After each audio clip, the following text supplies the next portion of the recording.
Hello दोस्तों, नमस्कार। Online GK भंडार में आप सभी का स्वागत है। हम लेके आए हैं फिर से आपके लिए एक नई दैनिक पाठ योजना। ठीक है दोस्तों, शुरू करते हैं आज का वीडियो। दैनिक पाठ योजना सबसे ऊपर लिखना अनिवार्य होता है। उसके बाद में जो बोर्ड की सामान्य पूर्ति हैं वो करते हैं हम दिनांक, विषय, प्रकरण, कक्षा, कालांश, अवधि। ठीक है, प्रकरण लिख के उसको अंडरलाइन करना अनिवार्य होता है। मैंने नहीं किया है, सॉरी दोस्तों, वरना ये क्या है, अंडरलाइन नहीं करते तो अपन गलत हो जाता है। ठीक है, उसके बाद में अगले भाग को दो भागों में बांटते हैं। एक तरफ विशिष्ट उद्देश्य, दूसरी तरफ अपेक्षित व्यवहारगत परिवर्तन, दो भागों में बांटते हैं। ठीक है, विशिष्ट उद्देश्य वे होते हैं जो हम उनमें चाहते हैं कि बच्चे क्या ज्ञान अर्जित करेंगे, क्या सीखेंगे, कहाँ उनका उपयोग करेंगे, क्या कौशल विकसित होगा वो। और अपेक्षित व्यवहारगत परिवर्तन के अंतर्गत वो डालते हैं जिस जिस में उनमें परिवर्तन होगा वो लिखते हैं, उनका वर्णन करते हैं। ठीक है, जैसे ज्ञानात्मक लिखा है हमने, तो ज्ञानात्मक में बच्चे के ज्ञान में क्या परिवर्तन हुआ, जैसे कि वह मुद्रा की परिभाषाओं के विषय में प्रत्यास्मरण कर सकेंगे।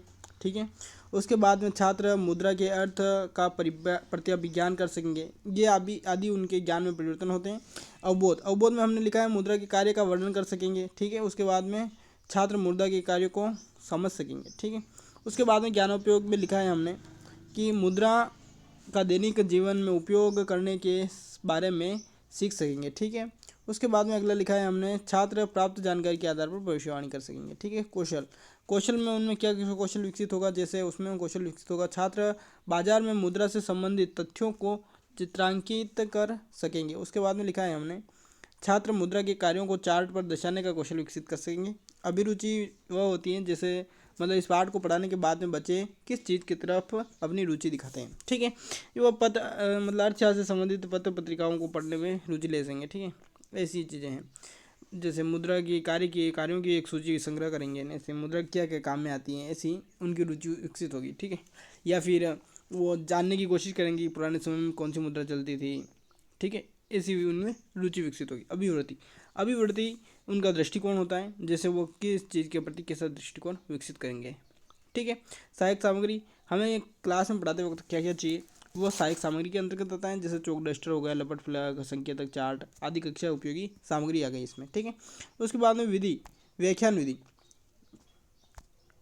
या प्रश्नोत्तर विधि। ठीक है, विधि के अंतर्गत व्याख्यान विधि ले सकते हैं, प्रश्नोत्तर विधि ले सकते हैं, वाद विवाद विधि ले सकते हैं, या अन्य कोई भी विधि ले सकते हैं। ठीक है दोस्तों, आगमन विधि हो गई, निगमन विधि हो गई, ऐसी विधियाँ ले सकते हैं पढ़ाते वक्त।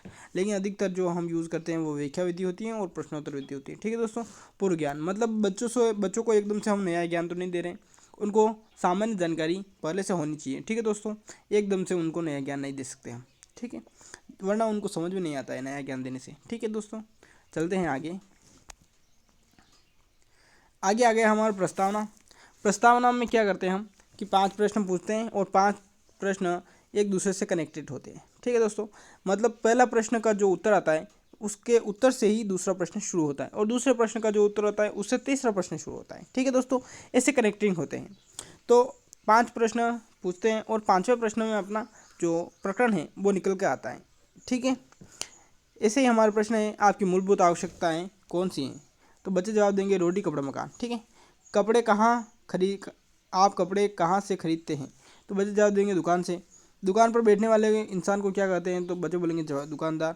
दुकानदार को सामान के बदले में आप क्या देते हैं, तो बच्चे बोलेंगे रुपए। ठीक है, तो हम प्रश्न पूछेंगे कि रुपए को अर्थशास्त्र में क्या कहते हैं, तो बच्चे इसका जवाब नहीं दे पाएंगे। ठीक है, मुद्रा कहते हैं, ये मतलब कम जानकारी होती है बच्चों को, छोटे बच्चों को, इसीलिए। ठीक है, उसके बाद में आगे हम अपना उद्देश्य कथन बोलेंगे और ब्लैक बोर्ड पर अपना प्रकरण लिखते हुए उसको अंडरलाइन करते हुए और बोलते हुए अपना उद्देश्य कथन बोलेंगे कि ठीक है बच्चों, आज हम मुद्रा के व उसके कार्यों के विषय में विस्तारपूर्वक अध्ययन करने वाले हैं। ठीक है दोस्तों, उसके बाद में आता है अपना प्रस्तुतिकरण के अंतर्गत अपन इसको 4 भागों में बांटते हैं। पहला होता है शिक्षण बिंदु, दूसरा होता है छात्र अध्यापक क्रिया, तीसरा होता है छात्र क्रिया और चौथा होता है शामपट कार्य। ठीक है दोस्तों, छात्र अध्यापक क्रिया के अंतर्गत छात्र अध्यापक जो भी कार्य करता है अपने पाठ को पढ़ाने के वक्त, जो विद्या अपनाता है, जैसे कोई प्रश्न पूछता है या स्पष्टीकरण करता है, वो छात्र अध्यापक क्रिया के अंतर्गत आता है। ठीक है दोस्तों, और छात्र क्रिया जैसे छात्र ध्यानपूर्वक सुनते हैं, प्रश्नों के जवाब देते हैं या कॉपी में लिखते हैं, वो छात्र क्रिया के अंतर्गत आता है। ठीक है दोस्तों, उसके बाद में शिक्षण बिंदु के अंतर्गत वो आता है, जैसे जो हम टॉपिक पढ़ा रहे हैं उसका जो बिंदु होता है वो शिक्षण बिंदु के अंतर्गत आता है। ठीक है दोस्तों, जैसे मुद्रा का अर्थ एवं उसकी परिभाषा के बारे में पढ़ा रहे हैं, तो यहाँ पर इधर हमने मुद्रा का अर्थ एवं परिभाषा जो लिखा है वह शिक्षण बिंदु हो गया। ठीक है दोस्तों, सबसे पहले हमें 2 विकासात्मक प्रश्न करने अनिवार्य होते हैं, उसके बाद में हम उसका स्पष्टीकरण करते हैं। ठीक है, और छात्र ध्यानपूर्वक सुनते हैं। ठीक है दोस्तों, उसके बाद में आगे बढ़ते हैं हम।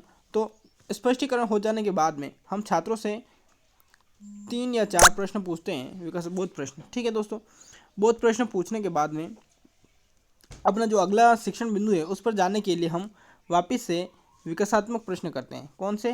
विकासात्मक प्रश्न। वापस 2 विकासात्मक प्रश्न करते हैं, उसके बाद में जो अपना शिक्षण बिंदु होता है उसको लिखते हैं। ठीक है, शिक्षण बिंदु लिखकर वापस उसका स्पष्टीकरण करते हैं। ठीक है, स्पष्टीकरण करने के बाद में हम वापस छात्रों को बोध प्रश्न करते हैं। कौन से प्रश्न? बोध प्रश्न। तीसरे शिक्षण बिंदु पर आने के लिए हमें वापस अपने को विकासात्मक प्रश्न करने होते हैं 2, उसके बाद में अपने जो शिक्षण बिंदु हैं उसको लिखना है, उसके बाद में उसका स्पष्टीकरण करना है। ठीक है दोस्तों, इतना सब हो जाने के बाद में हम बोध प्रश्न करते हैं और अंतिम में हम बच्चों को मूल्यांकन प्रश्न करते हैं। कौन से प्रश्न? मूल्यांकन प्रश्न।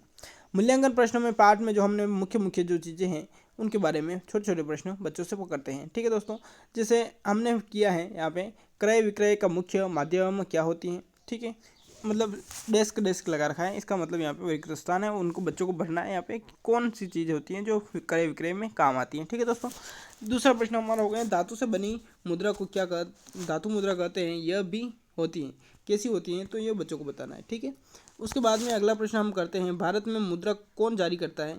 उसके बाद में चौथा प्रश्न हमारा हो गया भारत में विनिमय माध्यम के रूप में कौन कौन सी करेंसी का प्रयोग किया जाता है। ठीक है, इनके भी जानकारी बच्चों को देनी है। ठीक है दोस्तों, उसके बाद में एक प्रश्न ऐसा होता है जो हम बच्चों को घर से करके लाने के लिए देते हैं।